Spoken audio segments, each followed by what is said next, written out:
ادھر لگاتار ہم دیکھ رہے ہیں کہ مختلف سیاسی جماعتوں کے لیڈرز اس علاقے کے اندر جانا چاہتے ہیں اور پسماندگان جو سویلینز وہاں مارے گئے ہیں ان کے پسماندگان اور لواحقین کے ساتھ اظہار تعزیت کرنا چاہتے ہیں. اور کل ہم نے دیکھا کہ Mehbooba Mufti Peoples democratic party کی صدر جانا چاہتی تھی، جس کو لے کر پھر بی جے پی کی طرف سے ریئیکٹ بھی کیا گیا، کہا گیا کہ یہ سیاست ہے. بہرحال آج اطلاعات یہ ہے کہ نیشنل کانفرنس کے سینئر لیڈر اور مذہبی پیشوا میاں الطاف احمد صاحب کو بھی جانے کی اجازت نہیں دی گئی ہے. میاں الطاف صاحب اس وقت ہمارے ساتھ فون لائن پر کنگن سے براہ راست جوائن کر چکے ہیں. بہت بہت شکریہ میاں الطاف صاحب ہمارے ساتھ جوائن کرنے کے لیے. سابق وزیر بھی ہے، سینئر لیڈر بھی ہے اور مذہبی پیشوا بھی ہے. تو بہت بہت شکریہ میاں الطاف صاحب جوائن کرنے کے لیے. اطلاعات یہ ہے کہ آپ کی طرف سے بھی درخواست دی گئی تھی کہ آپ جانا چاہتے تھے پونچھ رجوری کے علاقوں کے اندر اور لوگوں کے ساتھ آپ بھی اظہار ہمدردی کرنا چاہتے تھے. کیا اطلاعات جو ہمیں آ رہی ہے کہ آپ کو بھی جانے کی اجازت نہیں دی گئی ہے؟ کس حد تک اس خبر کی تصدیق آپ کر پا رہے ہیں؟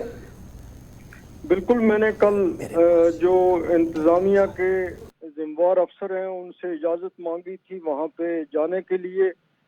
تو پہلے تو انہوں نے مجھے کہا کہ ہمیں کچھ ٹائم چاہیے، ہم پھر آپ کو بتائیں گے، اور بعد میں انہوں نے بتایا کہ ہم آپ کو جانے کی اجازت نہیں دے سکتے، جو ایک افسوس کی بات ہے. پہلی تو بات جو میں آپ کی وسادت سے کہنا چاہتا ہوں کہ جو یہ 3 آدمیوں کی وہاں پہ ہلاکت ہوئی اور پھر کچھ اور آدمیوں کو پکڑا گیا، ان کو بھی مارا گیا، وہ بہت ہی افسوسناک ہے. اور اس سے پہلے جو فوجی جوانوں کا وہاں پہ نقصان ہوا تو ان کی جان گئی، اس کے لیے بھی ہم سب کو افسوس ہے. ہم ان دونوں واقعوں کا افسوس کرتے ہیں، لیکن یہ میرا جو سرن کوٹ سے تعلق ہے، میرا ماتا مال وہاں کا ہے، میرا نانحال وہاں کا ہے، وہاں ہمارا آنا جانا رہتا ہے. تو ان لوگوں کی بھی یہ خواہش تھی کہ میں ان سے ملوں، میں ان کے پاس آؤں. انہوں نے مجھے پیغام بھی پہنچوائے تو میں جانا چاہتا تھا. اور جانے سے ایک تو حالات کا پتہ بھی لگ جاتا ہے اور ایسے موقعوں پہ انسان لوگوں کو سہارا بھی دے سکتا ہے اور ان سے بات بھی کر سکتا ہے.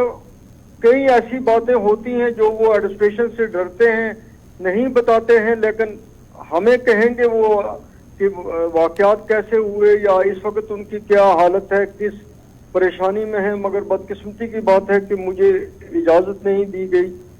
اور جو پونچھ اور رجوری کا علاقہ ہے، اس نے 1947 کی جنگ بھی دیکھی، 1965 کی جنگ بھی دیکھی، 1971-72 کی جنگ بھی دیکھی. تو بہت تباہی اس علاقے نے دیکھی ہے. اگر 1947 کے بعد جب یہ 2 ملک بنے تو اس کا اگر سب سے برا اثر کہیں ہوا اس پارٹیشن کا جموں کشمیر میں، تو اس کا سب سے زیادہ امپیکٹ آج کے دن تک رجوری اور پونچھ کے پہ ہوا اور وہاں کے لوگ سفر ہوئے.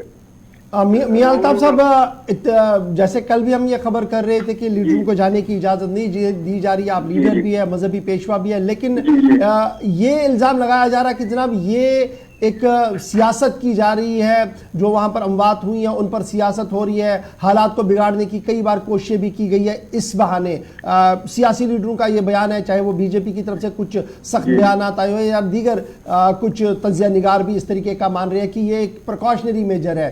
آپ سیاسی لیڈر بھی ہیں، مذہبی پیشوا بھی ہے، کس طریقے سے ان بیانات کو آپ دیکھ رہے ہیں جب یہ بیان سامنے آ رہے ہیں؟ کتنی یہ حقیقت پر مبنی ہے؟ دیکھیں، میں آپ کو بتاؤں کہ اگر حکومت جو اس وقت کی موجودہ حکومت ہے وہ ہم لوگوں پہ بھی اس بات کے لیے شک کرے کہ ہم حالات بگاڑنا چاہتے ہیں تو وہ افسوس کی بات ہے. ہم نے یہ حالات دیکھے ہیں. میں 5 بار کنٹینیوسلی ایم ایل اے رہا، منسٹر رہا، اور موسٹ ٹائملی جو میرا تھا وہ اس ٹرمائل میں ہی گزرا جب سے حالات خراب تھے. تو ہم نے ہمیشہ کنٹریبیوشن کی اس بات کے لیے کہ حالات ٹھیک رہیں. کبھی اس میں ہم نے پالیٹکس نہیں کی، چاہے گورنمنٹ پہ رہے چاہے گورنمنٹ سے باہر رہے. لیکن اگر یہ ایڈمنسٹریشن یہ چاہتی ہے کہ نہیں، ہم کسی آدمی سے بات نہیں کرنا چاہتے، چاہے وہ سماجی آدمی ہو، ادبی آدمی ہو، سیاسی آدمی ہو، کوئی وکیل ہو، کوئی دانشور ہو، تو یہ پھر ٹھیک نہیں کر سکتے. نہ جموں کو کشمیر کو کر سکتے ہیں، نہ پونچھ رجوری جیسے حساس علاقے کو کر سکتے ہیں. میرا تو بی جے پی کو یہ مشورہ ہے بحیثیت ایک جو ان کی پارٹی کے حساب سے ہو یا ان کی انتظامیہ کے حوالے سے ہو کہ وہ رجوری پونچھ میں جو کچھ کریں وہ نیشنل انٹرسٹ میں کریں. وہ لوگوں کو وہاں اعتماد میں لیں. وہ جب تک لوگوں کو وہ کیری نہیں کریں گے تو فوج یا سیکورٹی فورسز ان کی کیا مدد کر سکتے ہیں؟ وہ کب تک مدد کرتے رہیں گے؟ یہ معاملہ جو ہے یہ اس طاقت کے بل بوتے پہ یا فورسز کو یوز کر کے نہیں حل ہوتا ہے. یہ پیار محبت سے ہوتا ہے. اور ان علاقوں میں جو بارڈر کا ایریا ہے تو نیشنل انٹرسٹ میں ان لوگوں کو وہاں لوگوں کو یونائٹ کرنا چاہیے. یہ ان کی پالیسی جو ہے وہاں بھی لوگوں کو ڈیوائیڈ کرنے کی ہے. تو ان کو اپنا احتساب کرنا چاہیے اس موجودہ حکومت کو بھی. اور بی جے پی اگر پارٹی کے طور پہ بھی کرنا چاہتی ہے تو وہ اپنے آپ کو وہاں پہ اس حساب سے چلائے جس سے وہاں پہ نیشنل انٹرسٹ رہے. ٹھیک ہے میاں الطاف صاحب جمعرات سے جب سے یہ آپریشن شروع ہوا ہے اور حراستی اموات بھی ہوئی وہ ہم نے سب دیکھا اور تحقیقاتی عمل بھی فوج نے بھی اپنے لیول پر شروع کیا. اس کی جانکاری کل بھی ہم نے دی تھی.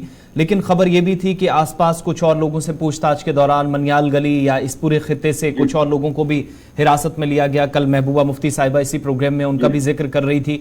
آپ کا کوئی رابطہ کوئی کمیونیکیشن متاثرین سے یا آس پاس سے ہو پایا ہے کہ کچھ اور لوگ بھی ہیں اور کیا کچھ وہاں اس وقت چل رہا ہے؟ نہیں بالکل رابطے میں تھے لوگوں نے ضرور یہ شکایتیں کی کہ ہم اس وقت پریشانی میں ہیں. جی تو ہم تو انتظامیہ سے یہی کہیں گے کہ وہ بلا وجہ کسی کو تنگ نہ کریں. اس لوگوں کی آپس میں بھی رائیولریاں ہوتی ہیں, شکایتیں ہوتی ہیں, جھوٹی شکایتیں بھی ہوتی ہیں. تو اس معاملے میں کوئی بے گناہ آدمی کسی بھی گاؤں کا ہے اس کو تنگ نہ کرے. ایون میں آپ کو ایک گراؤنڈ کی خبر یہ بتانا چاہتا ہوں, آپ کو میرے سے زیادہ پتا ہوگا کہ جہاں یہ واقعہ ہوا ہے دیرہ گلی میں, اس پوری سڑک کی اتنی بری حالت ہے کہ وہاں 20 کلومیٹر کی سپیڈ سے اوپر گاڑی نہیں چلتی. اور یہ حالت آج ہی نہیں ہے, پچھلے 4 سال سے ہے. آپ جموں سے رجوری کی سڑک دیکھیے وہ کتنی بدتر حالت میں ہے. پھر آپ بفلیاز سے جہاں یہ دیرہ گلی بفلیاز اور تھنا منڈی کے درمیان آتی ہے دیرہ گلی, وہاں پہ کتنی بری حالت ہے, سڑکوں کی کتنی بری حالت ہے, انفراسٹرکچر کی کتنی بری حالت ہے, خاص طور پہ سڑکوں کی جہاں پہ فوج کی بھی موومنٹ ہوتی ہے, سیولین کی بھی موومنٹ ہوتی ہے. تو گراؤنڈ کی ان چیزوں کو دیکھا نہیں جا رہا ہے کہ وہاں حالات ہیں کیا ہیں, لوگوں کی مشکلات کیا ہیں, انفراسٹرکچر کیا ہے. میں ویسے بائی دا وے ذکر کر رہا ہوں کہ ان علاقوں میں کوئی جاتا بھی نہیں ہے جب سڑکیں نہیں ہیں, کچھ نہیں ہے, کوئی فیسلٹی نہیں ہے, تو نہ کسی افسر کا نہ اس کا دورہ ہوتا ہے تاکہ چیزوں میں بہتری. بہت بہت شکریہ الطاف صاحب ہمارے ساتھ بات کرنے کے لیے, وقت دینے کے لیے. پروگرام سلام جے کے میں سابق ریاستی وزیر ہمارے ساتھ تھے, نیشنل کانفرنس کے سینئر لیڈر, سینٹرل کشمیر سے ان کی وابستگی. اور